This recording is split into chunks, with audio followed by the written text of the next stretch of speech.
Hey guys, I hope you're all doing super great today. I hope you're having a lovely, magical, sunny day. Honestly, to all of you, I send you my love. Today it's like really sunny, that's why the background looked so dark.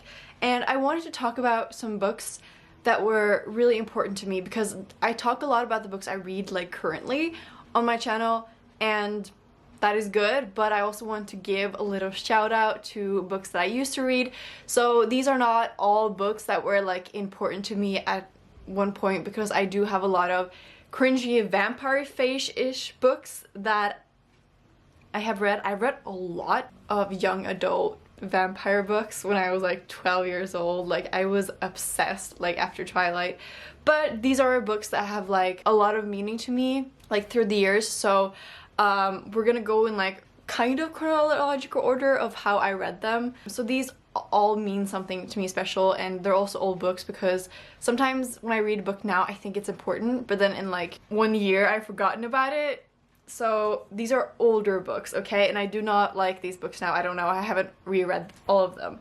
Actually, we'll start with Harry Potter because this book is the first book that I remember really loving. So when I was like around 6, 7, maybe 7, my mom told me about this book, like Harry Potter, and she told me about the wizard and everything, and I was like, nah, I don't like it. But then one day I just decided like I wanted to read it. So the first time I read these books was when my mom read them to me to bed, and every night she would read like a chapter to bed, and that's how me and my mom built this special connection to Harry Potter. I don't think she had read them before, maybe 1 book or 2 or something, so that's how it like became our thing. And none of these books basically compares to this one, but I think it's like a common answer, so we'll move on. Next we have Twilight. This is the Norwegian version. I started reading Twilight when I was 9 years old. Yeah, so if that's even possible, I'm gonna see when it was published. Yeah, so the first one was published 2005, which is actually earlier than I thought, but I read this when I was like 9, I think, and I was like instantly hooked. I love Twilight. Like to this day, I actually like watch all the Twilight movies every time I'm sick, so I've seen them a lot. And I know it's like problematic, but it still had so much to do with my love for reading, and I was like such a big fan. Wait, I even made my own bookmark with like Taylor Lautner on it. Oh my god. So that was a thing that happened. This also entered my whole vampire phase, and actually what kicked me into reading bigger books, because I read these when I was very young. I think I finished the series before I actually moved to Gothenburg when I was 11 years old, so I read them really quickly as well. Next we're talking about this book. This is actually the English version of the book, which I actually bought later. This is Perfect Chemistry. It is by Simone Elkelis, and these are 3 books, and I've actually read all 3 of them in Norwegian, and I read the first one, I reread it in English, and I also have the second 2, and I might reread them just because they're so like, this is a romance book, and I remember at the time I thought they were so like vulgar and like daring and stuff, and I felt really bad for reading them, you know, like guilty pleasure, a romance between Alex, who is like this gangster, he's in gang, and they go to the same school as Brittany, and Brittany has like everything, and then they meet, there have to be like lab partners, and then they hate each other, but then they fall in love, like blah blah blah. The rest of the series is about the 3 brothers, so this one's about Alex, and then the next one is about the next 2. And I don't know if this is actually good. I'll read the second one sometime soon because it's really interesting to see actually. I think the next one has to be this book. This is a Swedish book called Hjärtans Fröjd by Per Nilsson. And this is a book that was recommended to me when we had to read for Swedish class, and it is about this boy who's kind of insecure, and then it's about him losing his virginity to this girl, and you follow basically just what happens like after that. And it is so incredibly written. Like nothing really happens in this book that's very significant, but it is just so amazing to read. And I've read this twice. I read it I think when I was like 13 I think, and then I read it again 3 years later, so when I was like 16. And the first time I read it I agreed and I really felt for the guy in the story, but then the second time I read it I could really relate to the girl, and I thought it was really interesting how he could write this book that wasn't really biased. Like, it wasn't really leading you into what you thought of the book. It was just how it was, and I think a lot of Swedish writing is like that. It just kind of presents like this is how it is, like that's it. I don't know. Yeah, I'm gonna read this soon again. I think I'm gonna read it every 4 years or so, so it's definitely about time. If I read it when I was 16, now I'm 20, so I should read this soon again. Next, I think we have this book. This is The Disreputable History of Frank Yolanda Banks by E. Lockhart. So actually, this is not the book I want to talk about. I also want to talk about We Were Liars, but I borrowed it to my sister and then I never got it back, so I hate it when that happens. But I really love this one too, so I'm gonna put it here. So We Were Liars is about basically a girl who always goes to her summer house. Her family is really rich and they own these 3 houses on this island. And then it's about like the history of what happened.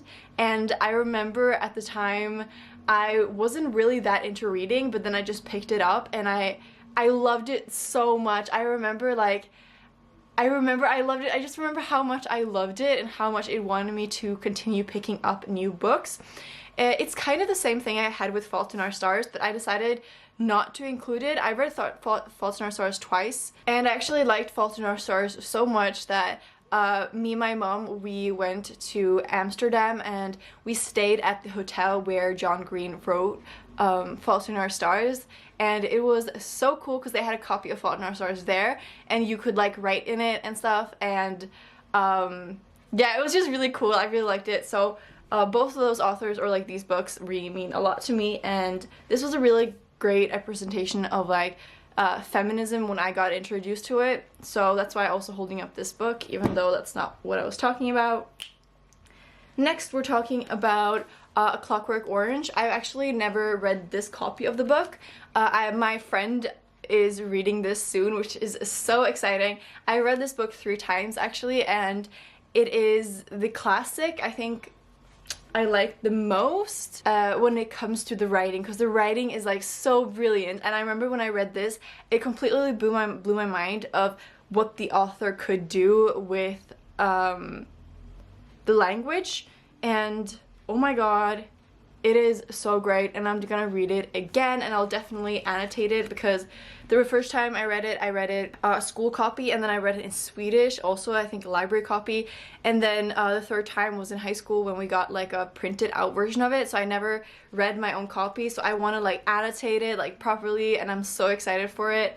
And I also kind of want to reread it because my friend is reading it, so we can like talk about it, which is so much fun. So I absolutely love this, and the movie is like so great.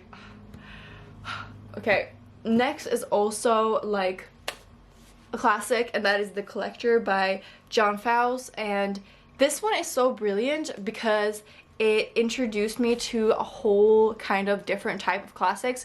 I really liked The Catcher in the Rye when I was in 8th grade, so I guess that one has like a little bit of a meaning to me as well. But this one really, I don't know, it made me like love classics, kind of like Frankenstein, which should so also be on this list, but I feel like I need to narrow it down a little bit. This one made me realize how much I love it when there's like psychological thrillers kind of thing, and I also like it when you sympathize with the kind of bad guy. This was so great, and I love annotating books, and since I did an essay on this, I just loved it so much more because it makes you really appreciate like the small things and look at the story than just reading it. So I really loved it. So the rest, I don't really know what order I read them in, but that's cool. Here we have The Hitchhiker's Guide to the Galaxy by Douglas Adams. This is actually my dad's copy from when he was younger. I think it's really cool. And actually, Hitchhiker's Guide to the Galaxy is one of those books that I really want to collect editions. Like, I have a few editions of Harry Potter.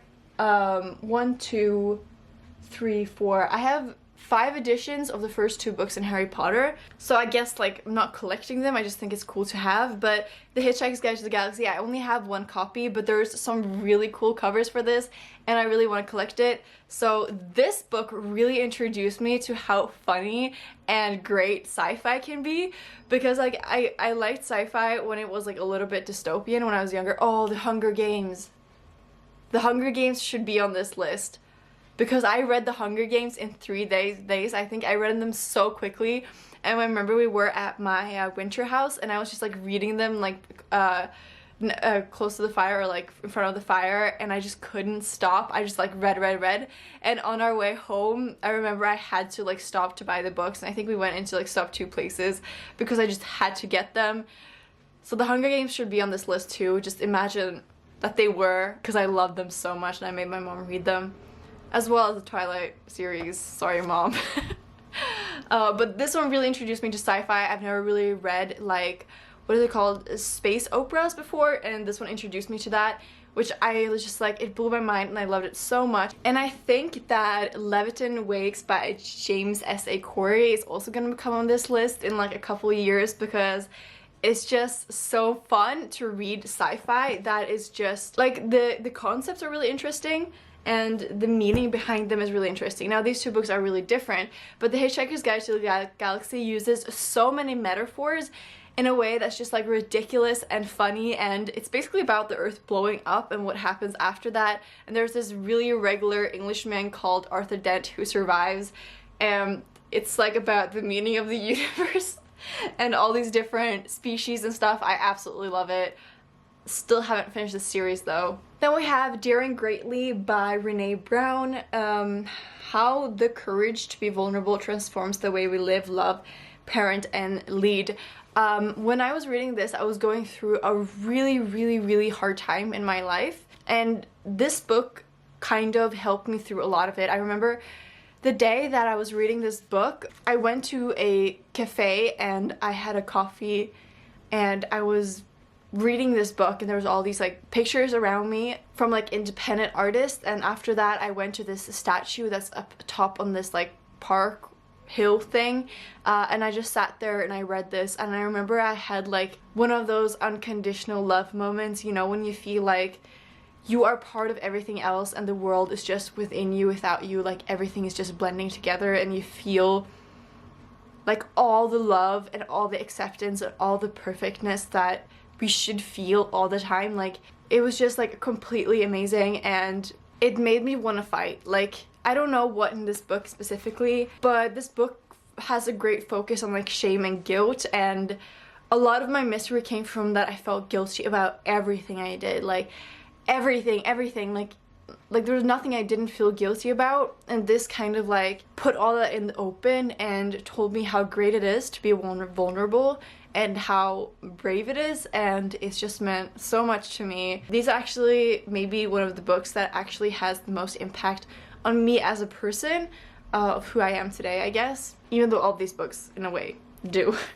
And then we have The Name of the Wind by Patrick Rothfuss. So this introduced me to epic fantasies that are like thick and juicy and like all that great stuff. I had read a lot of young adult fantasy and stuff before this, but this is like an adult fantasy that is really great, from transitioning from young adult to high or epic fantasy. It is so good. I love The Name of the Wind, and it's just wanted me to read like all the epic fantasies out there, and also made me try Brandon Sanderson, which also changed so much. Warbreaker will probably be on this list in like a couple of years. Absolutely love this, highly recommend it. It just is like very comfortable. Like it is an easy read, but it makes me feel like a little bit at home, you know, and I think when you find books that make you feel at home, like that experience is amazing. And the last book I want to talk about is Kafka on the Shore by Haruki Murakami. He has become like my new favorite author, and also I think this is an important book because I read Norwegian Wood together with my dad, and I got him into reading Haruki Murakami, and now he really loves Haruki Murakami, and it's become like this connection, something that we share and love. And when you find that with a parent like I had with Harry Potter and my mom, like it just is something special, because your parent, like, obviously love them because they are your parents. It's more than just that. When you share interest, it's just so great, and this is the first book I read by him, and therefore I love it particularly. Those are all the books. The sun is coming out, so the light is changing. I'm so sorry. I hope you guys enjoyed. Tell me below what your favorite books were as a child, or books that were particularly meaningful to you.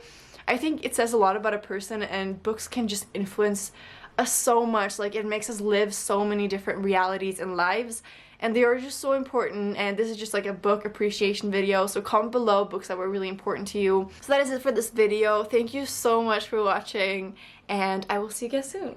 Bye!